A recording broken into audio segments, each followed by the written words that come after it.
Hi, I'm Ben, and this is an introduction to uh, Plains Indian beadwork, specifically Lakota style beadwork. Um, and what we're going to be looking at today is making a small tobacco bag. So I'll just show it to you really quick. This is it, it's already been started.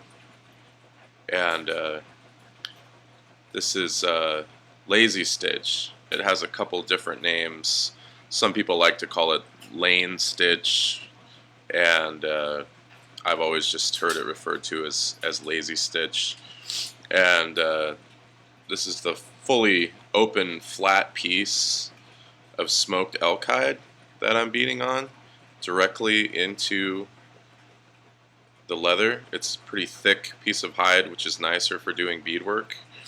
And as you can see, the stitch is hidden in the middle of the leather, so that when you're using this bag and kind of reaching your hand in and grabbing stuff out, uh, the thread doesn't wear away. It's embedded in the leather, so the bag will last a long time. And just to kind of give you an idea of what it's going to look like just a little bit, eventually I'm going to fold it like this. And I'll fold it inside out so I can sew it all the way up along this side and this side. This would be the bottom, and that is what one side is going to look like. It still has a lot of detail kind of like up here. I'm going to put a couple things here and then roll the edge, do some beadwork on the edging so it looks really nice. But basically that's it. A little bit about what you need to do this style of beadwork. You really can't, in my opinion, do traditional style of beadwork on commercial leather. And what I mean by that is like leather you'd find at the store, that really like orange looking type of stuff that is tanned commercially with chemicals for a couple reasons. Because it's really hard. It's hard to get a needle through. You know, it's ridiculously hard to work with, and it'll eventually, the chemicals that it was tanned with will eat your thread. So if you spend, a number of hours doing some beadwork, eventually it'll eat your thread, and just, your beads will come out, and that's pretty, especially if you want heirloom quality beadwork that you can pass down to your kids or something. You don't really want that at all. And you can find this at different trading posts online. It's well worth it. It's definitely kind of expensive depending on where you get it. I know people that brain tan hides and smoke hides, so it's kind of easy for me to come by. And if you want to message me, I can tell you a little bit about where I get my stuff. And the basic idea of this is that it's not split. It's just a single piece of elk hide. Elk hide's nicer than deer hide because it's thicker, but and then it's naturally tanned by using the animal's brains and some other things, and then smoking it to give it this nice, like, kind of smoky gold color. And one of the ways that you can tell a smoked hide is just by smelling it. You just smell it, and it'll smell kind of like a campfire, and it's really soft. The needle goes through it really easily, and so that's one of the basic things you need to do for this particular project. Of making this tobacco bag. And tobacco bags come in a lot of different sizes. There's lots of different types of bags in Lakota culture. And, a lot of people in my nation pray by offering tobacco to the spirits. So this is just for me, so that I have a really kind of like nondescript small bag that I can keep in my pocket or tied to my rear view mirror of my car, that has tobacco in it, so when I need to pray, I just pull a little bit out and pray, and then offer some of it to the spirits like that. And tobacco bags can be larger than this; they can hold other things too, and so that's what we're doing here with this. And I just wanted to show you some other supplies here. So this is a thread conditioner. I don't know if you can see this, but it's basically something that once you thread your needle, you just kind of, with your thumb, you can see it, it's like almost kind of a beeswax type of substance, and then you would kind of push the thread in and then run it through to coat the thread in this. And it's I really suggest this. It keeps your thread really straight and makes it so you don't really tangle that much. This particular brand is kind of fancy. I don't really think you need something this fancy, but it's kind of nice. It's like ionized, so you don't get a lot of static electricity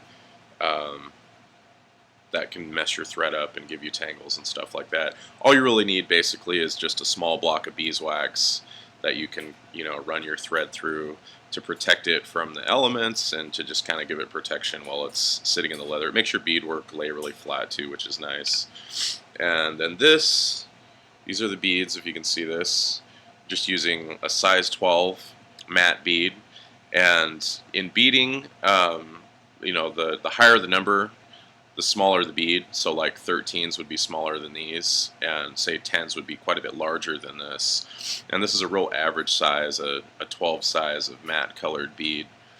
And same thing with the needles. You just want a regular beading needle. You can find that in a lot of different places, like Michael's. I think that's where this one's from. And you just, again, want to get the same size of needle, like a size 12, so that it fits through the middle of your beads. And, this is just kind of a setup I have because I'm dog sitting right now. I actually prefer a cutting board, like just a wooden cutting board that I kind of have decorated up and stuff, just for my bead board, so when I'm sitting wherever, it's easy to haul around, and this is just like a paint well, just for that you can buy something like this at Michael's. Just has a little bit of a depression so your beads don't roll around.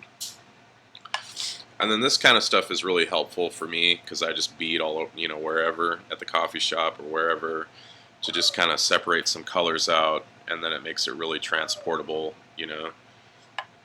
And then this is a spool of nylon thread. It's like it's made by Coats. It's a Nemo bonded white nylon thread. And I suggest really buying something like this that has a lot of thread on it, because it can get, expensive if you're constantly spending money on thread. And just some better scissors, and that's really all you need. And I just wanted to show you really quick just how to do lazy stitch. And, I have a pattern here. I'm basically going to have the same pattern on both sides, which you don't have to, but that's just what I'm doing here. And then I'm just going to really, I want you to be able to see this. My next line that I have to do right here is yellow, 2 lines of yellow to stay consistent with the pattern that's over here. So I'm just going to pick up and about 7 beads, which I tend to work a lot in 7s. It's just kind of a habit of mine. You can mix it up, but it makes a pretty good line of beadwork. It's not too wide, so it loses its form. And 7's a sacred number in my culture, and so I just kind of stick with that, so the beadwork has a little bit more meaning. But if you can see this, what I'm basically doing is just taking the 7 beads and pushing them down so that I can see how they lay on the leather, like this. See that? See if you can, maybe I can see that. And then I just kind of want to measure a little bit. So I want to see how they measure up next to the white beads. That's really important. And then what I want to do is put my needle in the loose end, just in the leather, so that it's going to tack down the beadwork. So again, I just measure that, where that's going to go, kind of just make a mental note about where the head of my needle needs to go so it looks nice, and then go ahead and punch the hole in there with my needle. And it's kind of just something you got to practice at. It's really like any other type of art form, like painting or something. You just have to practice at how far you need to space it apart. If it's too tight, it'll look bad because it'll bunch the beads up. And if it's too far apart, it'll look bad because the pattern won't really be tight and really consistent looking. But what I'm doing is just going through, you know, the leather, just making a little notch. So if this is the side of the leather, basically I'm just hooking it in. So it's buried deep enough to go through the middle of the leather and just coming right back up. So I can start with my next line, and then I just pull it through like that, and you can kind of see it'll tighten up as I pull it and just be that nice even next line. And that's when, I look at my pattern, calls for another line of yellow before the blue. So then I just grab 7 more beads in a line, 7 more beads. And then this time I would go through the leather right here and just hook it again, and pull it tight. So again, the stitch doesn't come out the back, goes through the middle of the leather, and it's just basically like that. So that's a little bit of Lakota beadwork. There's different places where you can find patterns. It's good to look online and look at really old stuff and be inspired there. One thing you got to remember about beadwork like this is it's really specific often to the person making it, and there is real cultural symbols and icons that are found in beadwork, and they can mean really different things from artist to artist. And there is also some common cultural themes that you'll see in plain style beadwork and other native beadwork like this that probably should be honored, in when you're creating something like this. And so if you look at a book of patterns, or you ask people, you have to realize that a lot of it is an artistic interpretation that is based on culture. So there is a codification a little bit, but there's also beadwork can tell a story. There's the equivalent of family crests that you can find in beadwork, a family that will share one pattern in their beadwork to kind of denote that they're a family.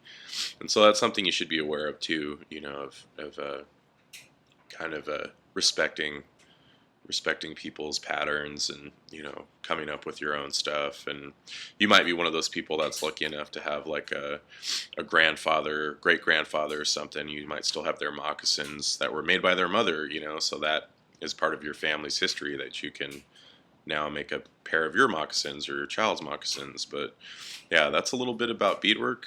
Thanks.